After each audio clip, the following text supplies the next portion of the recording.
तर चला आपल्या लेक्चरला सुरुवात करूयात by studying the dark reaction that is C3 cycle. कालपर्यंत आपण लाईट रिएक्शन स्टडी केले, त्यामध्ये non cyclic cyclic light reaction study केलेले आहेत. तर आजच्या लेक्चरमध्ये आपण डार्क रिएक्शनला स्टार्ट करूयात. फोटोसिंथेसिसच्या प्रीवियस लेक्चरमध्ये मी तुम्हाला रुबिस्को एन्झाइम बद्दल इन्फॉर्मेशन दिली होती. रुबिस्को एन्झाइम कुठे प्रेझेंट असते, लोकेशन काय आहे या एन्झाइमचं? In the stroma of chloroplast.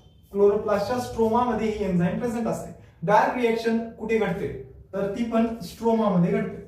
ठीक आहे. लाईट रिएक्शनची लोकेशन काय असेल, ऑन द थायलॉइड मेम्ब्रेन. तसंच डार्क रिएक्शनची लोकेशन काय असेल, in the stroma of chloroplast. ठीक आहे. रुबिस्को एन्झाइमचं फंक्शन काय आहे, तर रुबिस्को एन्झाइम कार्बोक्सिलेशन करते.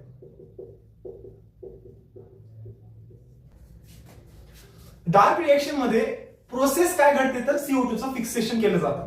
ते तर आपण मागच्या लेक्चर्स मध्ये स्टडी केलेलं आहे की डार्क रिएक्शन CO2 चं फिक्सेशन होतं. रुबिस्को एन्झाइमला ही ऍक्टिव्ह साइट आहे.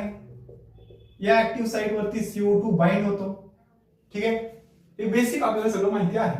तर डार्क रिएक्शनच्या सगळ्यात पहिल्या सायकलला आज आपण स्टार्ट करतोय. आज आपल्याला सगळ्या सायकल्स कव्हर करायच्या आहेत. त्यामध्ये C3 cycle, C2 cycle, C4 cycle आणि कॅम्प पाथवे.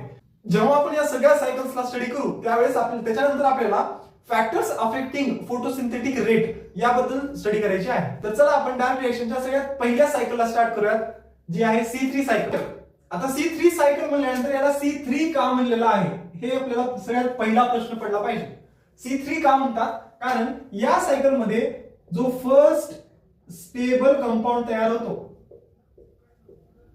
तो 3 कार्बनचा असतो. त्याला आपण 3PGA म्हणतो. PGA म्हणजे काय, तर 3-फॉस्फोग्लिसरेट. हा फर्स्ट स्टेबल कंपाऊंड या सायकल मध्ये तयार होतो, त्यामुळे या सायकलला C3 सायकल म्हणतात. आणखीन एक नाव आहे या सायकलला, केल्विन सायकल. केल्विन सायकल का, कारण the scientist who discovered this cycle, his name is Calvin. So that's why this cycle is also called as Calvin cycle. तर जर आपण प्रॉपर सायकल काढून बघूयात की या सायकल मध्ये कोणते कोणते स्टेप्स इन्व्हॉल्व आहेत. तर डार्क रिएक्शनच्या सगळ्यात पहिल्या सायकलला आता आपण स्टार्ट करतोय. पहिली सायकल असेल ज्याला आपण C3 सायकल म्हणतो.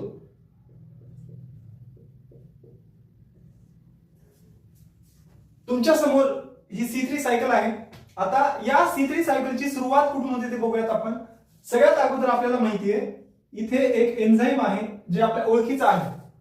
The most abundant protein present on this planet is Rubisco. आता हा जो रुबिस्को आहे तो काय करतोय, सेल मध्ये एंटर होणारा जो काही CO2 आहे त्या CO2 ला या प्रायमरी ऍक्सेप्टर सोबत बाइंड करतोय.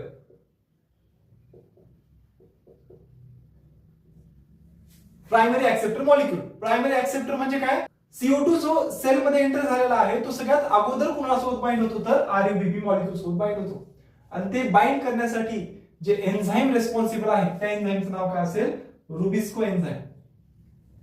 जर तुम्हाला एक्झाम मध्ये क्वेश्चन विचारला की सेल मध्ये एंटर झालेल्या CO2 सोबत सगळ्यात अगोदर कोण बाइंड होतो, तर RUBP मॉलिक्यूल. ठीक आहे. आणि हा कन्वर्ट होतो एका अनस्टेबल कंपाऊंड मध्ये.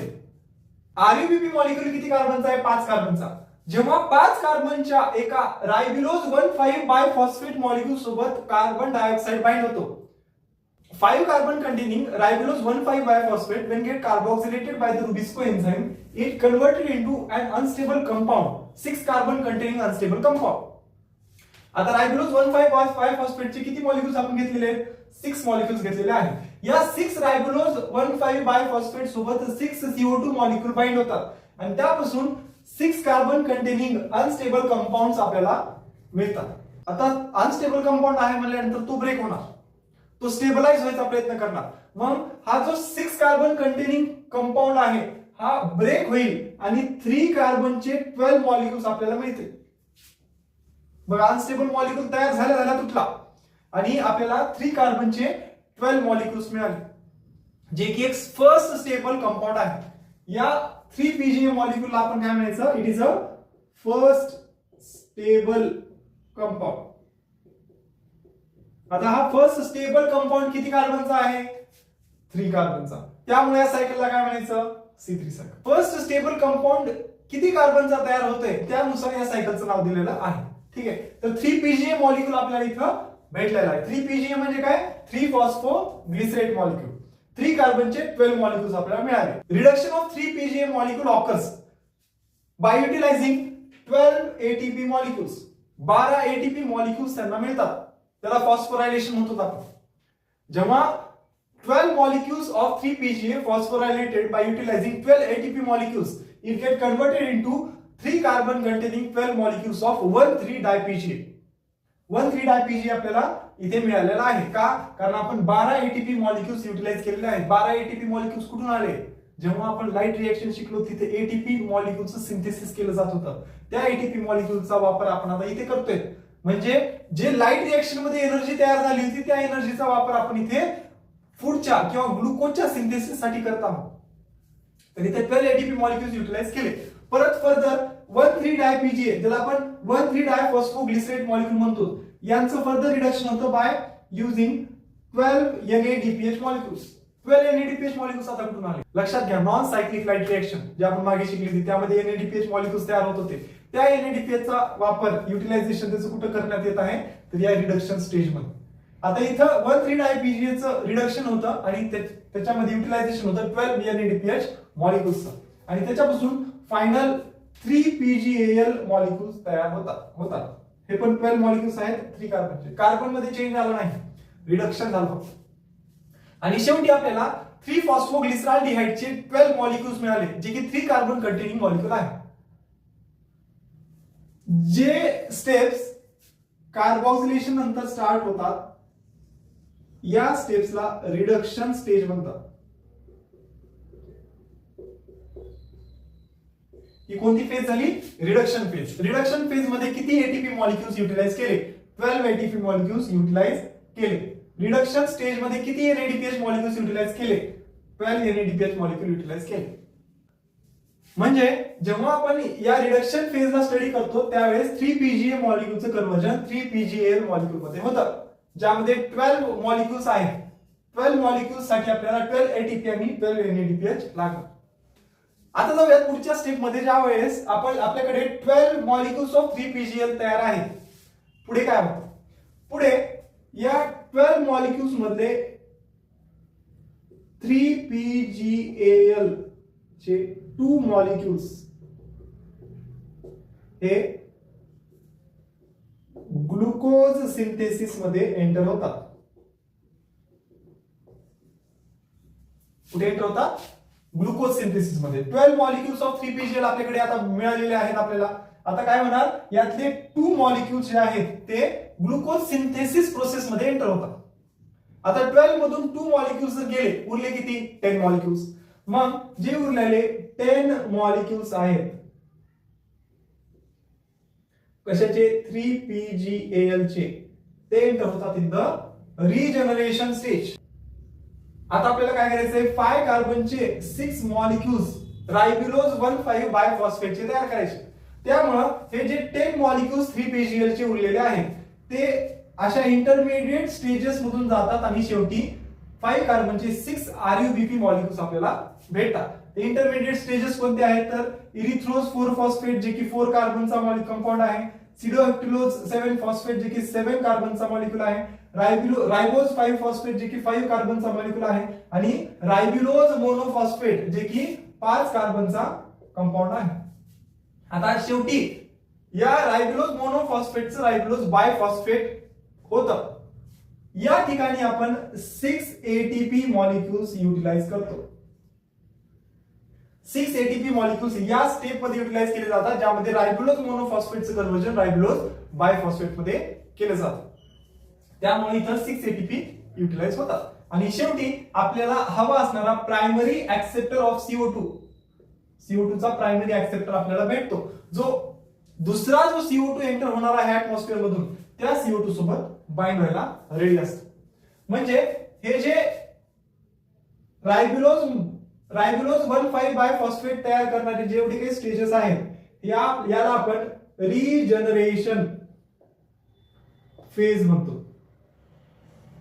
C3 सायकल 3 स्टेजेस मध्ये डिवाइडेड आहे. एकाला म्हणतो आपण रिडक्शन स्टेज, एकाला म्हणतो रिजनरेशन स्टेज. रिजनरेट झालेला RuBp CO2 सोबत बाइंड होतो आणि एक फर्स्ट स्टेबल कंपाऊंड तयार करतो. या स्टेजला कार्बोक्सिलेशन स्टेज म्हणायचं.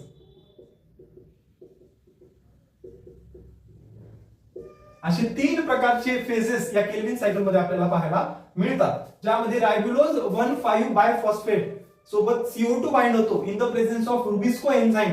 That phase is called as carboxylation phase. When 3-PGA molecule produced undergoes reduction by utilizing ATP and NADPH, that phase is called as reduction phase. And finally, when 3-PGA molecules produced regenerated into RuBp molecule, that stage is called as regeneration stage. अशा पद्धतीने ही kelvin cycle घडते, ज्यामध्ये finally आपल्याकडे 2 3-PGA molecule जे तयार होतात त्याच्यापासून ग्लुकोजचं synthesis केलं जातं. त्याला सिंथेसिस प्रोसेस म्हणतात. ही जर कन्सेप्ट कळाली असेल तर तुम्हाला एक नेट युटिलायझेशन ऑफ एटीपी आणि एनएडीपीएच माहिती पाहिजे. क्वेश्चन त्याच्यावरतीच पडतो.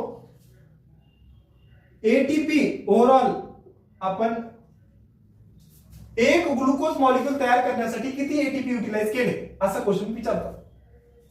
तर 6 CO2 मॉलिक्यूल लागतात for the production of 1 glucose molecule. 6 CO2 ला फिक्स करावं लागतं. एक ग्लुकोज मॉलिक्यूल तयार करण्यासाठी 6 CO2 ला फिक्स करावं लागतं. मग जेव्हा 6 CO2 रायबुलोज 1,5 बायफॉस्फेट सोबत बाइंड होऊन ही सायकल कॅरी आउट करतात, त्यावेळेस आपल्याकडे 12 ATP मॉलिक्यूल्स युटिलाइज होतात. 12 NADPH मॉलिक्यूल्स या स्टेपला युटिलाइज होतात आणि इकडे किती युटिलाइज होतात? 6 ATP मॉलिक्यूल्स. एनसीईआरटी नुसार आपल्याला काही पॉइंट्स लक्षात ठेवावे लागतील, ज्यावरून क्वेश्चन्स तयार होण्याची शक्यता खूप जास्त प्रमाणात आहे. तर ही सायकल एकदा प्रॉपर बघून घ्या. या सायकलचा एक फ्लो चार्ट काढा, घरामध्ये कुठेतरी चिटकून ठेवा. रोज त्याचं रिव्हिजन करा. रोज सकाळी एकदा वाचा, संध्याकाळी एकदा वाचा. हा पाथवे पूर्णपणे तुमच्या डोक्यामध्ये फिट पाहिजे. कोणती स्टेप कशा पद्धतीने घडते, किती एटीपी युटिलाइज झालेत, किती एनएडीपीएच युटिलाइज झालेत, कोणता कंपाऊंड कशामध्ये कन्वर्ट झाला, हे सगळ्या पाथवे तुम्हाला तुमच्या डोक्यामध्ये फिट झालेला पाहिजे, जेणेकरून एक्झामिनेशन मध्ये आपल्याला तो फ्लो चार्ट डोळ्यासमोर दिसलाच पाहिजे. तर चला, कोणते असे पॉइंट्स आहेत जे एक्झाम मध्ये स्कोरिंग ठरू शकतात ते आपण बघून घेऊया. C3 सायकल 3 स्टेप्स मध्ये घडते. सगळ्यात पहिली स्टेप आहे कार्बोक्सिलेशन. आता कार्बोक्सिलेशनला डिफाइन करताना आपल्याला माहिती पाहिजे की RuBp मॉलिक्यूल आहे. किती आहेत मॉलिक्यूल्स? 6 मॉलिक्यूल्स. किती कार्बनचे आहेत? 5 कार्बनचे मॉलिक्यूल्स आहेत. RuBp molecule in presence of rubisco enzyme and 6 CO2 molecules, it converted into 3-PGA, which is 12 molecules of 6 carbon containing. या प्रोसेसला काय म्हणायचं? कार्बोक्सिलेशन प्रोसेस म्हणायचं. म्हणजे याच्यामध्ये फक्त एवढी स्टेप सांगितलेली आहे की कार्बोक्सिलेशन मध्ये जेव्हा आपण RuBp चे 6 मॉलिक्यूल्स घेतो आणि रुबिस्को एन्झाइम त्याचं कार्बोक्सिलेशन करते, त्यावेळेस 3 molecules of 3-PGA, त्यावेळेस 12 molecules of 3-PGA आपल्याला भेटतात, जे की 3 कार्बनचे मॉलिक्यूल्स आहेत. या स्टेपला कार्बोक्सिलेशन म्हणायचं. अनदर स्टेप और another phase is called as reduction phase.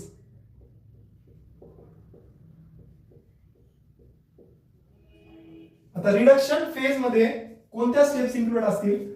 तर जेव्हा 3-PGA जे की 12 molecules of 3 carbon containing molecules आहेत, याचं कन्वर्जन होतं 1,3-DiPGA मध्ये.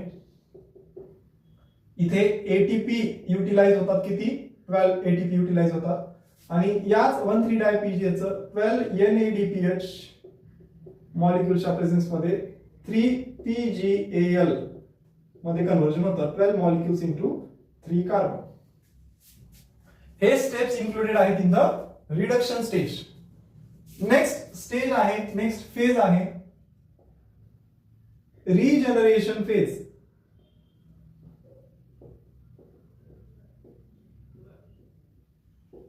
आता रिजनरेशन फेज मध्ये जेव्हा शेवटी 3PgAl चे 10 मॉलिक्युल्स आपल्याकडे उरतात. 10 मॉलिक्युल्स कसे उरले तर 2 मॉलिक्युल्स ग्लुकोजच्या सिंथेसिस मध्ये गेले.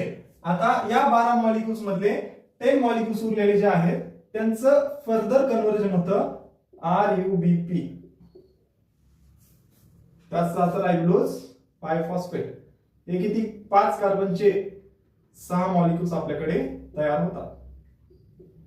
या स्टेज मध्ये 6 ATP मॉलिक्युल्स युटिलाइज केले जातात. म्हणजे काय हे 3 स्टेजेस आहेत. आणखीन एक एक्स्ट्रा स्टेज ज्याला या फेजेस मध्ये आपण ऍड करत नाही बट ग्लुकोज सिंथेसिस फेज आपल्याला माहिती पाहिजे. त्याला आपण एक 4 नंबर देऊया, सिंथेटिक फेज, ज्यामध्ये 3PgAl चे 2 मॉलिक्युल्स ते कन्वर्ट होतात C6H12O6 मध्ये. यालाच आपण काय म्हणतो ग्लुकोज मॉलिक्युल. एवढ्या स्टेजेस इथे घडतात. आता नीट लक्ष देऊन बघा की ओव्हरऑल टोटल एटीपी आपण किती युटिलाइज केलेले आहेत. या सगळ्या स्टेजेस साठी ओव्हरऑल नेट आपण किती एटीपीचे युटिलायझेशन केले. या स्टेज मध्ये 12 एटीपी मॉलिक्युल्स युटिलाइज केलेले आहेत. या स्टेज मध्ये 6 एटीपी म्हणजे ओव्हरऑल 6 एक ग्लुकोज आपल्याला तयार करायचा आहे. त्यासाठी आपल्याला 18 एटीपी मॉलिक्युल्स युटिलाइज करावे लागतात आणि 12 NADPH मॉलिक्युल्स युटिलाइज करावे लागतात.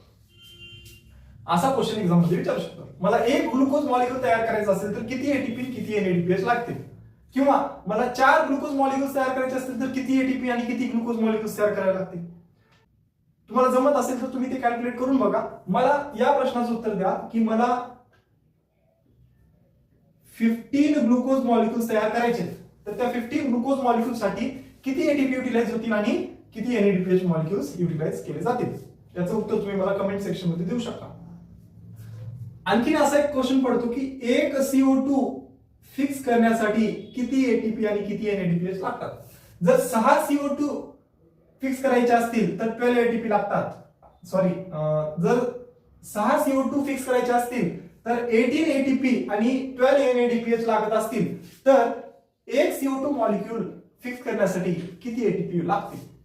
एक CO2 युटिलाइज करण्यासाठी 3 एटीपी आणि 2 NADPH मॉलिक्युल्स आपल्याला लागतात. ही इन्फॉर्मेशन लक्षात राहू द्या. ते डायरेक्ट 1 CO2 म्हणू शकतात, 2 CO2 म्हणू शकतात, 3 CO2 म्हणू शकतात. एक CO2 मॉलिक्युलला जर फिक्स करायचा असेल तर या स्टेप मध्ये 2 एटीपी आणि या स्टेप मध्ये 1 एटीपी आपल्याला युटिलाइज करावा लागतो. याला C3 सायकल म्हणायचं. या C3 सायकल मध्ये आपण सगळ्या स्टेप्स इन्क्लूड केलेल्या आहेत. सगळ्या स्टेप्स प्रॉपर बघून घ्या. यामधली ही सिंथेटिक फेज तेवढी विसरू नका, कारण आपल्याला शेवटी काय तयार करायचे, उद्देश काय आहे फोटोसिंथेसिस करण्याचा, प्रोडक्शन ऑफ द फूड. त्या पद्धतीने C3 सायकलच्या एंड मध्ये आपल्याला एक ग्लुकोज मॉलिक्युल मिळतो.